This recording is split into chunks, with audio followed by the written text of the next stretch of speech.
Welcome to the world of grey zone warfare, where the lines between friend and foe blur, and every decision carries weight.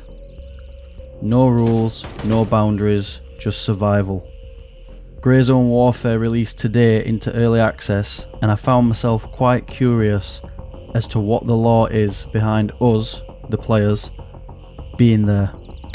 So if you don't already know, Grey Zone Warfare takes place on a fictional island known as Lamang. Lamang Island, nestled somewhere inside Southeast Asia, is a haven of lush greenery and untamed wilderness.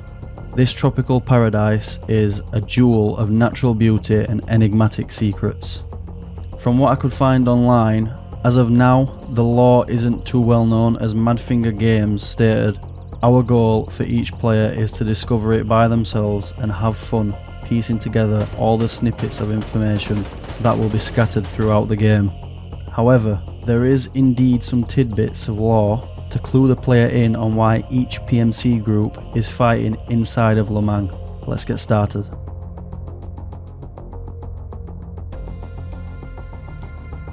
So to begin with, I want to talk about each PMC faction, who they are and why they are boots on the ground in Lamang. So these descriptions of the PMC factions are ripped straight out of Grey Zone Warfare, and it's actually one of the first screens you'll see when you first boot up the game.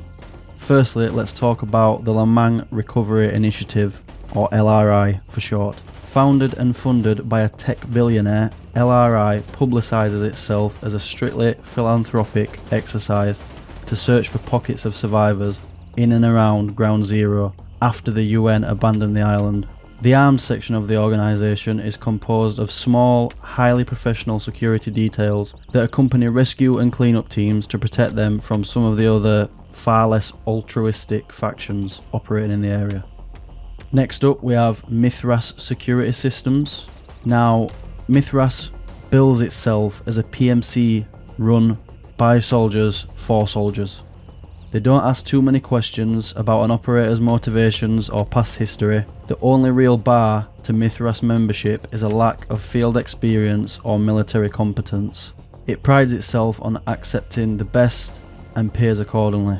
The organisation is inspired by the Roman legion system, where the spoils of war were shared amongst the troops, from the highest ranking officer to the lowest ranking foot soldier according to their status within the unit and performance in the field.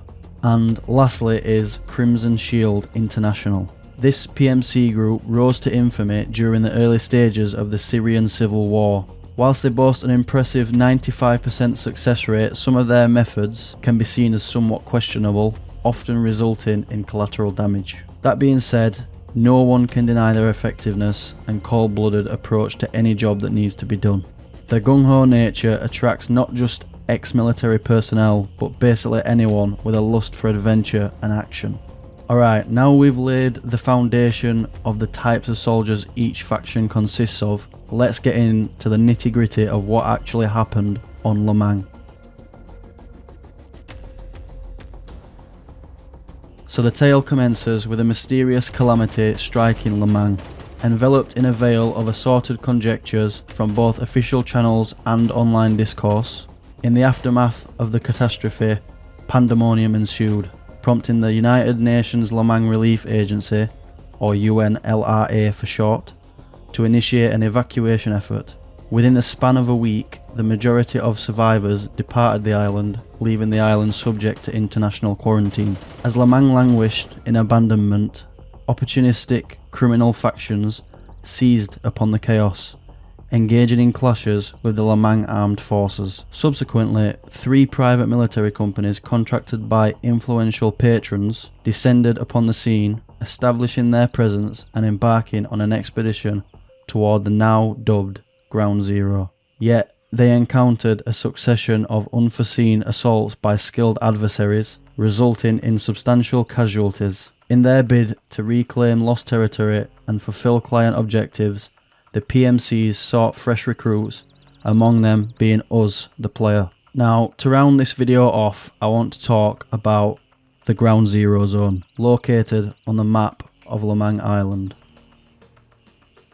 So as I stated previously, in the world of Grey Zone Warfare, there were theories and speculations on what exactly happened. A few of those theories being a volcano erupting, a chemical factory exploding, a nuke, a satellite crashing, and secret experiments. That's the kind of theories and speculations that were thrown around in the media and online in the world of Grey Zone Warfare. Now, all of this caused mass hysteria from the locals living in the area. And if you wasn't already aware of this, Grey Zone Warfare is in part based on a book called Roadside Picnic, which actually heavily influenced the Stalker games.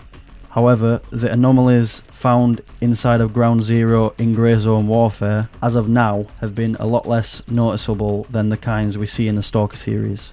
A couple examples are players being infected with radiation poisoning when entering even the outer circle of the Ground Zero zone, blurred vision, things along those lines. And currently I have heard of players making it to the centre of the Ground Zero zone but finding nothing, or at least nothing of significance. But the game is in early access, and I'm sure down the road MADFINGER will add some sort of world building or environmental storytelling to allude as to what happened inside of the zone. But until more lore about the game gets added, that's all we have for now.